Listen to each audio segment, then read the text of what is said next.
তার এটা অভ্যাস, আমি যখন রান্না করে আসি তখন সে আমার পিছে পিছে চলে আসে। এই অভ্যাসটা আমার ভীষণ ভালো লাগে। এদিকে দাঁড়িয়ে থেকে আমার বান্ধবীর চুলগুলো বেঁধে দিতে হচ্ছে, কারণ আমি হাতে পাচ্ছিলাম না। এদিকে আমার দেবরের আবদার পূরণ করতে গিয়ে আমার বান্ধবীর মনটা খারাপ করে দিলাম। তবে মন ভালো করার উপায়টাও আমার কাছে আছে। আসসালামু আলাইকুম, কেমন আছেন আপনারা সবাই? কোরবানি ঈদে এমনই হয়, মাংস খেতে খেতে অনেক টায়ার্ড হয়ে যায়, আমরা অন্য কিছু খেতে বেশি ইচ্ছে করে। তো আমার দেবরকে আমি জিজ্ঞাসা করছিলাম আজকে রাতে আমি কি রান্না করব। সে বলে মুরগি থাকলে ফ্রাই করো, কারণ ফ্রাই আমাদের বাসার সবাই অনেক পছন্দ করে। যেই ভাবা সেই কাজ, মুরগি বের করলাম এন্ড পিস পিস করে সুন্দর করে কেটে নিয়ে ম্যারিনেট করে রেখে দিচ্ছি। এদিকে আমার বান্ধবীর মন খারাপ, কারণ সে সুন্দর হয়ে রেডি হয়ে এসে দেখে আমি রান্না করতেছি। তার মধ্যে আমাদের আজকে রাত্রে বাইরে যাওয়ার কথা, রিক্সা করে পুরো রাজশাহী ঘোরার কথা। ঈদের 2 দিন এতটাই ব্যস্ত ছিলাম আমরা যে ঘুরতে যাওয়া হয়নি কোথাও। তাই ঈদের 3য় দিন আমরা ঘুরতে যাওয়ার প্ল্যান করি, সেটাও ফেস্তে গেল। তাই তার মন খারাপ, বাট আমি দেবরের আবদারও পূরণ করব, আমার বান্ধবীর মনটাও ভালো করব। তাই তাকে বলে রাখলাম আমাদের আজকে যত রাতই হোক না কেন আমরা আজকে ঘুরতে বের হবই হব। আমিও সেইভাবে 3টা চুলায় রান্না বসিয়ে দিয়েছি, এক চুলায় ভাত, এক চুলায় ফ্রাই, আর এক চুলায় ডাল ভর্তা।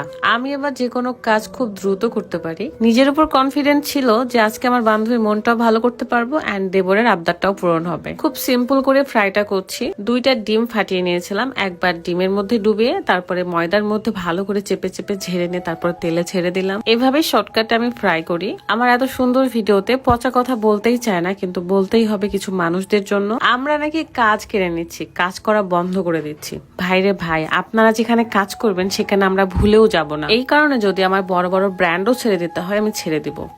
এত কিছু করার পরেও যখন আপনারা এইভাবে অস্বীকার করেন, আপনাদের কাছ থেকে শেখা উচিত কিভাবে অকৃতজ্ঞ হইতে হয়। অডিয়েন্সকে ঘোল খাওয়ায় যে বড় হতে চাচ্ছেন না, বড় হন, কিন্তু অডিয়েন্সের কাছে প্রশ্ন করেন তো আপনাকে কে কিভাবে চিনলো, দেখি অডিয়েন্স আপনাকে কি উত্তর দেয়। আর হ্যাঁ, আগে থেকে আমাদের ফেমাসিটি ছিল, ফেস ভ্যালু ছিল। এই কারণে আপনি এবং আপনার মতো অনেকেই আমার সাথে ভিডিও করে করে তাদের পেজে ইনকাম শুরু করছে। কৃতজ্ঞতা কারো কাছ থেকে শুনতে চায় না, কিন্তু বেইমানি আমি পছন্দ করি না। আর রইলো কাজ কেড়ে নেওয়ার কথা, আপনার মতো নই আমি সব কাজে এটাই বলে এসেছি আর এটা বলতেই থাকবো। যেখানে তারা থাকবে সেখানে আমি থাকবো না। আমাদেরকে বাদ দিয়ে আপনাদেরকে নিয়ে আমার প্রবলেম নাই তো, আমি তো অনেক খুশি হব সেখানে। আর অস্বীকার করলে কি, আমার আল্লাহ আছে, আমার আল্লাহ জানে সবকিছু। মাফও চাই, দোয়াও চাই, আমার পিছু লাগা বন্ধ করেন আপনারা। সরি, আপনাদের কাছে আমি ক্ষমা চেয়ে নিচ্ছি। আমার কিছু পাবলিকদের জন্য এই কথাগুলো বলতেই হতো, কারণ এমন একটা পরিস্থিতি যে তাদের সামনাসামনি কথা বলার মতো রুচিটুকু নেই। মাফ করবেন আপনারা দর্শক, আমাকে ক্ষমার দৃষ্টিতে দেখবেন। আমি আপনাদের কাছেও ক্ষমা চেয়ে নিচ্ছি। এরপর থেকে আমার কাছ থেকে এত কঠিন কঠিন কথা আপনারা কখনোই শুনবেন না, প্রমিস। জীবনে অনেক বড় বড় ধোঁকা খেয়েছি, বেইমানির শিকার হয়েছি, তাই ক্লান্ত।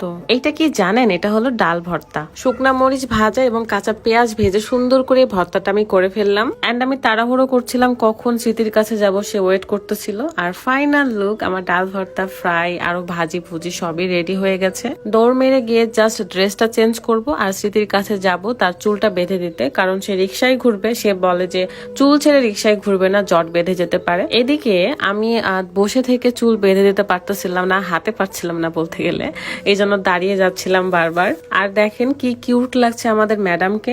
আমি না জীবনে যদি মানুষের উপকার করতে না পারি কখনো ক্ষতি করার চেষ্টা করি না। আপনারা আমার এলাকায় যান বা আমার শ্বশুর বাড়ির এলাকায় বা আমার যে কোনো পরিচিত মানুষদের কাছে আপনারা খোঁজ খবর নিয়ে দেখতে পারেন যে কখনো আমি যদি কাউকে কষ্ট দিয়েছি বা কাউকে ক্ষতি করার চেষ্টা করেছি, তখন বললেন। তাও জানি না কেন মানুষ আমার পিছনেই পড়ে থাকে আর আমার কাছ থেকে স্বার্থ হাসিলের জন্যই সবাই আসে। ওয়াও, কি সুন্দর লাগতেছে বেনিটা, মাশাআল্লাহ। আমি সুন্দর বেনি করতে পারি, কিন্তু আপনারা যদি কেউ আমার কাছ থেকে চুল বেনি করে নিতে চান, ফ্রেঞ্চ বেনি, তাহলে চলে আসতে পারেন, আমি বেঁধে দিব। আমরা মোটামুটি 2 ঘন্টা রিক্সায় করে ঘুরেছিলাম, অনেক মজা করেছি। আমরা 4 জন, আমি, স্মৃতি, তৃষা আর রাত। 2 জায়গাতে নেমে চা খেয়েছি। মনে হচ্ছিল যেন কতদিন পর রাজশাহী শহরে ঘোরাঘুরি করছে, অথচ 2 থেকে 3 দিন বের হয়নি, তাই কেমন যেন লাগতেছিল। যাই হোক, সবাই অনেক বেশি দোয়া করবেন আপনাদের জন্য। আমার তরফ থেকে সবসময় দোয়া ভালোবাসা তো থাকবেই। আর আমাকে প্লিজ হেটার্স হোক, লাভার্স হোক, ফ্যান্স হোক, সবাই আমাকে ক্ষমা করবেন আর আমাকে অনেক ভালোবাসা দিবেন। আল্লাহ হাফেজ, আসসালামু আলাইকুম।